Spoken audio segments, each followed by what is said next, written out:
गुफ्तगू करते हैं। हुजूर अलैहिस्सलाम की ये मेराज जिस्मानी आलम बेदारी में हुई है। और एक बात ये याद रखना, हम जवाब देंगे इस्लाम के मुताबिक। किसी को मानना होगा वो मानेगा, जिसको नहीं मानना होगा नहीं मानेगा। अबू जहल ने नहीं माना, क्या हुआ? अबू लहब ने नहीं माना, क्या हुआ? हम मुआज़रत खाना रवैया क्यों इख्तियार करें कि नहीं मतलब ये था और मतलब ये था? आप कौन होते मतलब निकालने वाले? जो हुआ है सो हुआ है। मिसाल के तौर पर अगर कोई कहते हैं चांद के टुकड़े कैसे हो सकते, तो तेरे अकीदे में नहीं हो सकते, तो नहीं हो सकते। हमारे अकीदे में एक चांद के टुकड़े करना ये मेरे नबी के लिए मामूली बात है। वल्लाह अगर वो करना चाहे तो वो आसमान के भी टुकड़े कर सकते हैं। उनकी शान ही निराली है।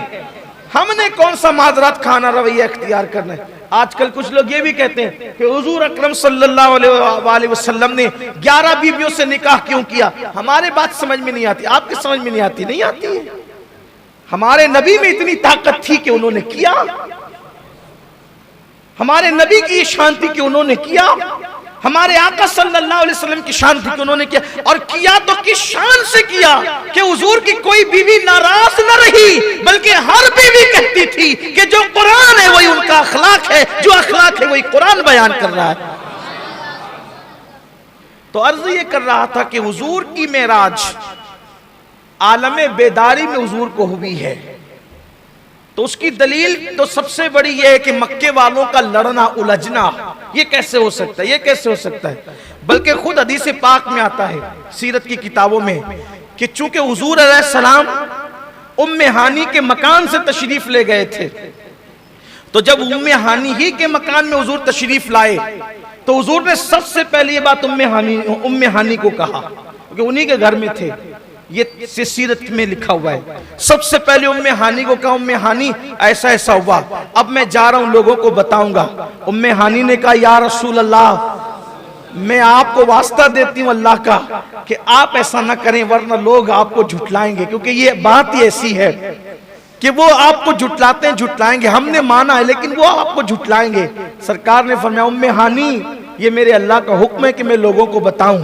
और फिर रिवायत में आता है कि हुजूर के सीने से एक नूर निकला, नूर की किरण निकली, जिसकी चकाचौंध में उम्मे हानी जो है उन होश खो बैठी। और हुजूर अलैहिस्सलाम उनका दरवाजा खोल करके बाहर तशरीफ ले गए। जब उनको कुछ होश आया तो उन्होंने अपनी कनीज से कहा कि जाओ और जा करके देखो कि वहां हो क्या रहा है। अल्लाह के रसूल अलैहिस्सलाम जब बाहर निकले तो बाहर निकलने के बाद मेरे आका सल्लल्लाहु अलैहि वसल्लम ने फिर बताया, अबू जहल भी वहां पे मौजूद था और भी दीगर कुफारान मक्का वहां पर मौजूद थे। अल्लाह के रसूल अलैहिस्सलाम ने फरमाया कि मैं रात के थोड़े से हिस्से में मस्जिद हराम से मस्जिद अक्सा तक गया। हालांकि उन सब लोगों को पता था कि अभी तक अल्लाह के रसूल अलैहिस्सलाम मस्जिद अक्सा तशरीफ नहीं ले गए, कभी नहीं गए मस्जिद अक्सा। जब अल्लाह के रसूल अलैहिस्सलाम ने फरमाया कि मैं मस्जिद अक्सा गया, अच्छा हुजूर अलैहिस्सलाम ने इतनी बात की उनके सामने, आगे की बात नहीं की। और फिर मैं वहां से वापस आया तो जंजीर भी हिल रही थी, बिस्तर भी गर्म था और पानी भी बह रहा था। इतनी जल्दी में वापस आया, अब उसी पे अबू जहल उछल कूद करने लगा, ये कैसे हो सकता है, ये कैसे हो सकता है। और फिर उसको मौका मिला कि ये बात जो है सबसे पहले मैं किसको बताऊं वर्गलाने के लिए। तो कहा कि ये जो हर बात में इनकी तस्दीक करता है, पहले ईमान लाता है, इन्हीं की बातें करता है, इनसे इश्क के मामले में मक्के वालों में बेमिसाल है। सीधा चला अबू बकर सिद्दीक के घर पे। अभी अबू बकर ही कहलाते थे या अबू बकर इब्ने अबू कुहाफा कहलाते थे। जब गया, जाकर के दरवाजे पे दस्तक दी, सुबह सुबह सिद्दीक अकबर बाहर आए।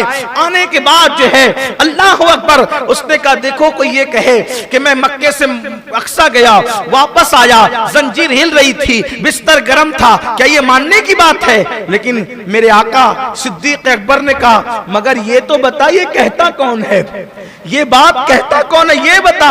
अल्लाह अकबर का वही तुम्हारा दोस्त मोहम्मद इस तरह की बात करते हैं। मेरे आका सिद्दीक अकबर ने फरमाया मेरे माँ बाप उन पे कुर्बान, मेरी जान उन पे कुर्बान। फरमाते वल्लाह ये जो बात करते हैं अगर इससे बड़ी बात भी वो कह दे मैं उसकी तस्दीक करने के लिए तैयार हूं। सिद्दीक अकबर आ गए। वो मक्के के अंदर, वो वहां पर सब लोग मताफ के अंदर जमा थे और हतीम के पास हुजूर यही कह रहे थे। अबू जहल, सिद्दीक अकबर रदी अल्लाह ताला और अबू जहल वहां पर वापस आए। तब मक्के वालों ने कहा कि अब तक जो आप बातें कहते थे कुछ समझ में आ सकती थी, ये बात आपने ऐसी कही, अब हम इसको नहीं मानेंगे। हुजूर फिर सिद्दीक अकबर का सदकता या रसूल अल्लाह। लेकिन उन लोगों ने कहा हम आपका इम्तिहान लेते हैं। देखो अगर ये बात खाप की होगी, इस तरह का कोई इम्तिहान वाला मामला नहीं होगा। हम आपका इम्तिहान लेते हैं, ये बताओ मस्जिद अक्सा गए? हाँ। खिड़कियां कितनी हैं उसके? मस्जिद अक्सा की खिड़कियां कितनी हैं? दरवाजे कितने हैं? जीने कितने हैं? दीवारें कितनी हैं? आपको सच बताऊं, अल्लाह के घर में कहता हूं, शुक्र के तौर पे संग बुनियाद से लेकर गुंबद के कलश तक इस मस्जिद में मैं आपके साथ शामिल हूं। सही, इस मस्जिद में। लेकिन अल्लाह की कसम मुझे अभी तक नहीं पता कि इस मस्जिद के जीने कितने, मुझे भी नहीं पता। हालांकि बुनियाद से लेकर कलश तक हम सब तामीर कर रहे हैं मस्जिद को, बल्कि मालेगांव में सबसे ज्यादा अगर किसी मस्जिद में मेरी नमाजें होती है तो वो यही मस्जिद है, मस्जिद या रसूल अल्लाह। सबसे ज्यादा मेरा आना जाना कितना है आज इंशाल्लाह मैं गिनूंगा उसको, लेकिन अब तक मुझे नहीं पता। मैं समझता हूं कि बरसों बीत गए, इधर का जीना तो पता ही कितना है नहीं मालूम, और इधर तो जल्दी से जाना भी नहीं होता इस तरफ से। जब से मस्जिद तामीर हुई है उसके बाद से लेकर 2 या 3 मरतबा बमुश्किल जाना आना इस तरफ से हुआ होगा, 5-7 बार, इससे ज्यादा नहीं। आप मुझे बताएं, जिस मस्जिद में रोज हम आते हैं, 5 वक्त आते हैं, उस मस्जिद में जीने कितने हमें नहीं पता। और हुजूर पर माज़अल्लाह वो क्या जुल्म कर रहे हैं। हुजूर एक बार गए और वो पूछते हैं कि खिड़कियां कितनी हैं, दरवाजे कितने हैं, जीने कितने हैं। इसका मतलब उनकी जिहालत की इंतहा है। मगर मुस्तफा जान रहमत ये नहीं कहते कि मुझे नहीं मालूम। हुजूर ये नहीं कहते मुझे नहीं मालूम। अल्लाह के रसूल अलैहिस्सलाम फरमाते हैं कि अल्लाह ने मेरे सामने, 2 रिवायतें, अल्लाह ने मेरे सामने बैतुल मुकद्दस को रख दिया, या मक्के से लेकर बैतुल मुकद्दस तक के हिजाबात उठा दिए गए। 2 बातें हैं, 2 बातें। एक तो बैतुल मक़दिस उठाकर लाया गया हुजूर के लिए, हुजूर के लिए बैतुल मुकद्दस उठाकर लाया गया और हुजूर के सामने रख दिया गया। आका फरमाते वो जो जो पूछते जाते थे मैं देख करके बयान करता जाता था। आप कहेंगे वो कैसे लाया जा सकता है? हम कहते कुरान कहता है, जब 700 मन का तख्ते बिल्कीस सुलेमान अलैहिस्सलाम का गुलाम पलक के झपकते उठा के लाके रख सकता है।